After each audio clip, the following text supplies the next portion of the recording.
ستا دا وهل به هم صحیح دا به شفقتي او دې ته به وګوري چې دې وهلو کې فایده شتي او که نشتي. ها وهل د وهل هم بیا طریقه ده د هغې بیا هم آداب دي. یوه حدیث کې رسول وسلم وایي تاسو کې دی که څوک چاته ادب ښیي د لسو ګزارونو نه زیات به نه کوي. د حدیث کې راغلي د حدیث تاسو اورېدلی که نه تاسو ځان له غټ مولیان یې نه واورئ. دا رسول الله وسلم وایي تاسو کې یو کس چې چاله سزا ورکوي نو څه دې وکړي د لسو ګزارونو نه زیات دې نه ورکوي الا فی حد من حدود الله. حدیث کې راځي الا دا چې یو شرعي حد قایمېږي. لکه اوس غیر شادي شده زیناکار هغه له چې سزا ورکوي 100 کوړي دي سړی وایي چې رسول صلی الله علیه وسلم چې لسو ګزارونه زیات نشته. دې حدیث کې وایي چې الا فی حد من حدود الله چې ماشوم ته وایي ګزار نیم موږ وایو او ډېر حدي وکړو لسو نه زیات نه. دویمه دا وهل به داسې وهل نه وي چې د ماشوم بدن ته نقصان رسوي.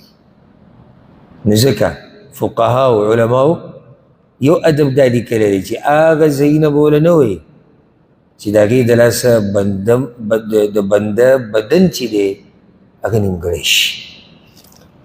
مخ نه منه راغلی ده مخ به نه وایي. ویره ما ډېر زیات لیدلي چې مخ والی کېږي په سکول کې هم مدرسو دقه شان سړی استاذ ته ولاړي موږ به پخپله تېره شوې که سکول کې دی که مدرسې دقه شان به ورته خبره کړه اوس دا مخ به نه وایي مخ به نه وایي. سترګه غوږ سر دغه شان عورت د میچازو ځایونه دغه شان لکه سینه شول د زړه دی داسې نور ځای نه چې ته پوز دی ته په دې ډېر نقصان نه رسي هغه ځای له ګزار نه ورکولی شي چې دې ته نقصان ونه رسي. دویم کوم ځای چې سړی وایي که ګزار نیم وله ورکړي نقصان نه کوي هغه ځای پورې بنخلي هم نه. لکه اوس موږ اکثر ګزار ورکوو ماشومه په ملا یې ووو تا ته دا پته شتي د ملا له په زوره ګزار ورکول یا ډېر ګزارونه ورکول د دې سره د زړه درزېده بندېږي.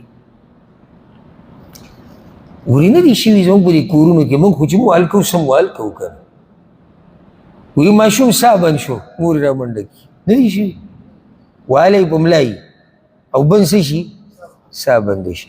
اوس ملا باندې ته ګزار ورکوې خو دومره نښتی ملا ته دومره نښتی خو دغه ملا نه به مړ شي که نه او هغه مړ شو.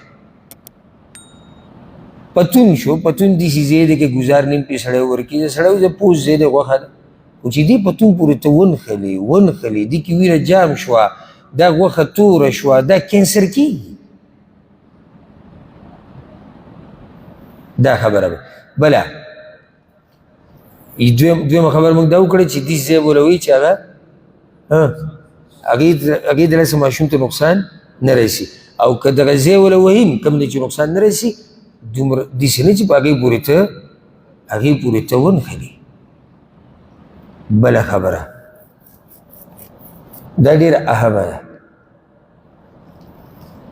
ماشوم بغیر د ولي د اجازت نه نشي والی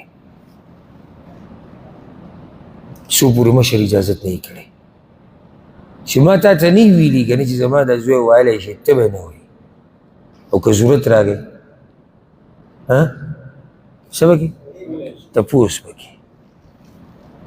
یا که یو سړی وایي چې یاره هر څوک چې بچی سکول ته راولي یا مدرسې ته خو دې اجازت ورکړی دی که دا خبره زه ومنم که بعض علما دا خبره کوي د اجازت ورکړی دی خو د کمو وهلو یې ورکړی دی خو دا بلې مسلې له راشي آیا هغه څه ویلي زما زوی مړ کړي زما د زوی په ملا تغمې ودروئ د مرۍ نه یې ونیسئ لکه ما په خپلو سترګو لیدلي چې ماشوم یې دقه شان د مرۍ نه ونیو سبق څه مسله راغله او خبرې ترې واړولې او د دې مرۍ نه یې داسې ونیو او دیوال یې راواچوي چړق یې وکړو یو سړي ته د اورېدو کیسې د زما په خپله لیدلې.